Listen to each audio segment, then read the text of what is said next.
Which cloud Good are? morning, Skippy. Morning, Mr. Hands. How are you?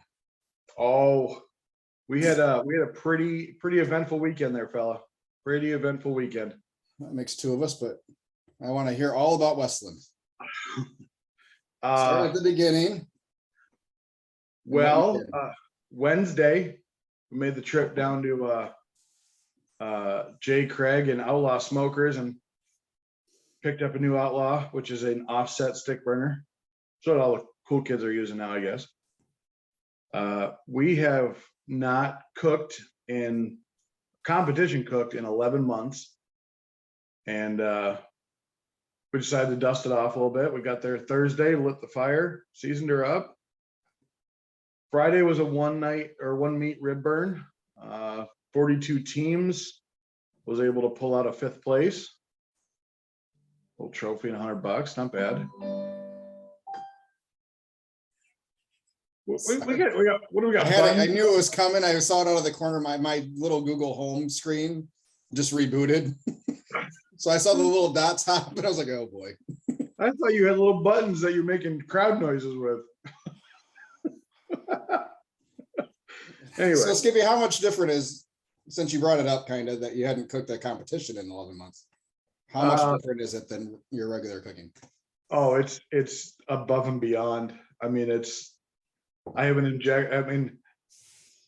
for those of you that watch, barbecue pitmasters on TV I think it's on Tuesday marathons or whatever, and Saturday. Well, there's the new show now, the Barbecue USA. I haven't watched it yet. I watched an episode. It was cool. It was I think they should do more about it, but basically the what got me into it was Barbecue Pitmasters back in the day, and then YouTube, and anyway, you go from there. But we use a lot of tools that we would never use on the food truck. We use like injectors and phosphates and everything to make whatever bite they're going to take the best bite of food they're ever going to have. And that's the whole goal with this. So remembering what to do, I got told so many times this weekend, like, it's just like riding a bike. I said, what, a unicycle? Like, it was crazy. So like I said, we pulled out a 5th place in ribs out of 42 teams and 42 good teams. And so had some good sleep Friday night to Saturday morning, got up 4:30, started the pit, ran her hot, and did our chicken turn in. Thought it was good. Bite through skin, which is what you want on chicken. Thighs. Ribs, I thought were thin, but tasty. Pork, I hope the money muscle, which you got to Google that, and careful. But it wasn't the texture I wanted, so I sliced it like deli slicing. But the pulled was great, and the brisket was overcooked. So we get to awards. I'm not expecting much because, again, first time in 11 months. I pulled out a 3rd place chicken, 11th place ribs, 8th place pork, and 10th place brisket for a 4th overall. Nice work, buddy. And I was one with my highest score that I've ever gotten at a 695. And I was beat the top 3. All 3 of them had 697s. And for all you listening, a 720 is a perfect score. So I was floored. I was in shock. But I was the only team that was 1 place off 4 calls, which a call is top 10. A walk is like top 5. But celebrated that night, fell asleep, and then came home Sunday and we're good. And everybody's asking me, when are you going to cook again? What are you going to do? And just like focusing on the food truck. This was a chance it was close. My wife got to see her friends, appease the wife, make sure she's happy, and go from there. You know she listens to this podcast, right? Yes, I made sure of it. But she knows the deal. We had to have a conversation Friday morning that says, hey, we're here for two different reasons. I'm here to compete. You're here to make friends. So, but no, all in all, it was good to catch up with all our barbecue family. I preached about the podcast probably a lot over the last 3 days. I had a lot of people say they'll pop in and listen to our raw first episode. But 2 episodes now. is the second one out? It is this morning. Yep, about 7 o'clock or so. Yeah, everybody was asking me when the second one was coming, so I wasn't 100% sure. I think it was everything's going to drop Monday. So Yeah, so it should be Mondays 6 o'clock is what the goal is. okay, But I was editing audio pretty late last night. But anyways, because you're the editor. I'm just the co-host. really the promotional man. Well, I can market with the best of them. Yes, you can. Can sell ice to an Eskimo. So And I needed a lot of ice this weekend because it was really, really flipping hot. it was miserable. So yeah, we had we'll Ugh. talk about this on the regular episode, but yeah, we had a wedding, a birthday party just drop off, and then a wedding that was in a barn with zero circulation of air. Oh, I've done one of those. It was absolutely miserable. Like they asked us how fast we could have the buffet ready because they were just trying to get people eating so they could get out of the barn. Oh gosh. That was miserable. It was Saturday was awful, but yeah. Yeah, we had when you pack, you haven't been to this contest, have you? It's been a while. Well, not since it moved. Okay, so it's at the Bova VFW in Westland, and they're great. They're an awesome group of people. All the veterans there. I mean, Thursday night it reminds me of Newego from back in the day, but you're packing 50 trailers, maybe 48 trailers and 2 tents in a spot that's no bigger than football field maybe, and that's maybe half a football field. Yeah. I mean it's tight. It's really, really tight. And we blew a transformer on Friday because you figure all those 48 trailers have AC and they're just blowing it. Yeah. Luckily, I had my generator because I keep it in the back of my truck, but they had DTE out to fix it within 2 hours and everybody was back up and running. So everybody knows. Fireworks 2 nights then. Yeah, right. Literally. Yeah, the fireworks at the old location used to have front and center, right? The fireworks. Right. This location, you can kind of see it over the trees, but this year they had some like 400 drones doing a drone show too. One of our, I saw like little bits of light, and that was about it. I'll give a shout out to one of our East Side food trucks, Hog's Backyard Barbecue. They sold at the Westland Barbecue Blues and Brews thing and received like first in People's Choice. I saw that and I wasn't sure if that was there or if it was somewhere else on the east side, but oh, that was right down about a mile down the road. And he has an old hickory rotisserie at his house, and that thing was packed 3 days straight. It was 180. He went through Friday, I think it was 180 slabs of ribs.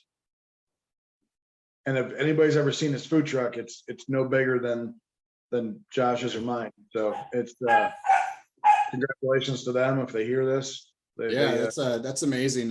They rocked it. Was it so? Did they have a full menu going too, or was it? I mean, were they? I mean, really? I know they were doing ribs. They were doing ribs, chicken. Yeah, I think they were doing pork and brisket because they were doing their Western tacos that they're famous for. And Wow. but yeah, they absolutely rocked it. They got on the local Fox affiliate, did a little commercial, so that was pretty cool. But that was the first time they ever went down there and didn't know what to expect and got their butts kicked and enjoyed every second of it. So Making money. Congrats to them. So back to the competition side. So the cooking process is way different, obviously. Said you want that one bite to be the best they've ever had. So here's the question: why don't you cook that way for everybody else that's buying the food? I know the answer, but because if I did, I'd have to raise my prices $10-15. A sandwich. You can buy a brisket sandwich now from me for $13, where you probably would have to buy it for $25-30 with all the effort that gets put into it. and that's fine. People would. There are people that cook and sell that way. But I think it's the way that you're cooking. We want everybody to enjoy the whole sandwich and not just get one bite. And that's the. And I thought I was probably in the minority with that, where I think that the competition stuff is too rich. It is. Like I can't eat a serving, like a half pound of my competition pork. Yeah, It's too you're rich. full There's of, too much there. you're full of stuff that is trying to bring out the flavor where the flavor is already there. It's just, it's the flavor's there, and what everybody is used to won't be what a judge is used to. Right. And that's the tough part is pleasing them. And the motto this year, or the motto this weekend, was bland barbecue wins, because it did have, I paid, the brisket I bought was $240. Yeah, tell them, Pebbles, tell them. Good God. That was a lot. You kidding me? That was a case easily. Yeah. The ribs I bought were $7 a pound. I did get chicken. You went fancy meats. Only for those two, because I got them shipped, and they just got shipped to Westland right for me. So it was easier for me to just do it that way. Mm-hmm. Even though the ribs I cooked on the Friday were straight from Meyer, and they were excellent. The one thing I liked about these quote unquote fancy ribs was I've never ever had straight bones when you're cutting them. These were just borderline straight as an arrow. And it's the first time ever I've ever turned in 10 ribs in a box. Really? And I was proud of myself that I could get them to look that good. But yeah, I got chicken on sale for like $2 a pound, or $2 per package for Miller thighs. Great product, by the way. And then pork I had left over that I hadn't cooked yet from a case. Leftover pork from the food truck? No, pork from a case that I bought, and they happen to have good marbling in them, so that's what I used. So would you say that your flavor profile is pretty close, just a little bit muted for what you sell in the food truck?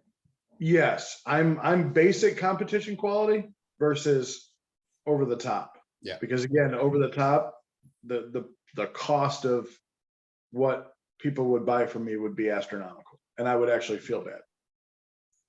Because I wouldn't buy it for that. I mean, I bought it for that to turn into 6 random people, but with the hopes of winning money and trophies. Right. If one of my customers wants to come up with a trophy, we might talk about it, because it's all about trophies. But so I can exchange a little trophy for a sandwich when I come up to your trailer. As long as it's not a bowling trophy, we're good. Damn it. Make it unique. Come on. All right. That Lakeland trophy you got, it looks pretty good. I'll trade you the what one? The Lakeland trophy you got? Yeah, it looks pretty good. It's about as tall as you are. It is, actually. Yeah, it is. All right, never mind. We'll just drop that. It was good to catch up. It was good to catch up with people from there was actually a team from Arkansas that drove up. There was a team from Virginia that drove up, and these are nationally ranked teams that are coming for point, basically, to get, to win the team of the year.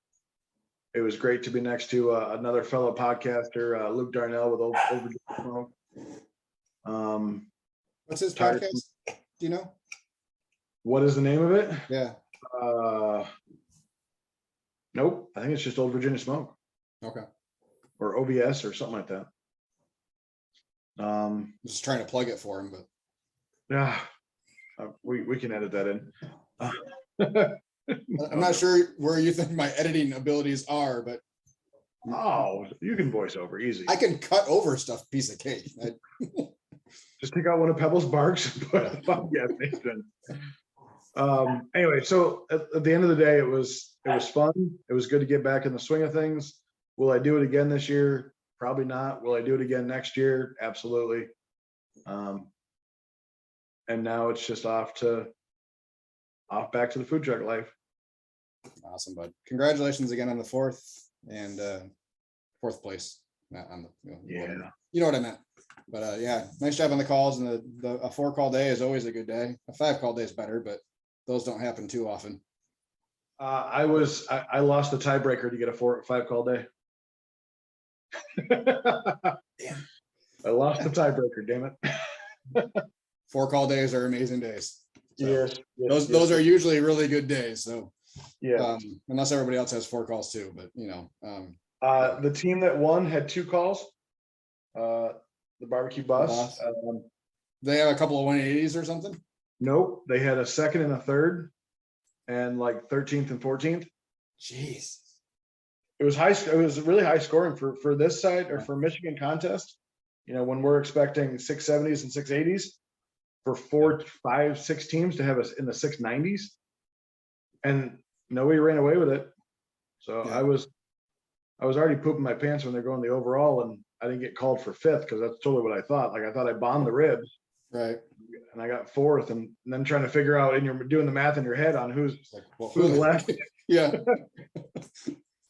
But I did my famous heel click. It's now being asked for every time I walk up. All right. Well, yeah. Thanks for the overview, and we will take a quick pause. You and I, Skippy. Just need a little silence.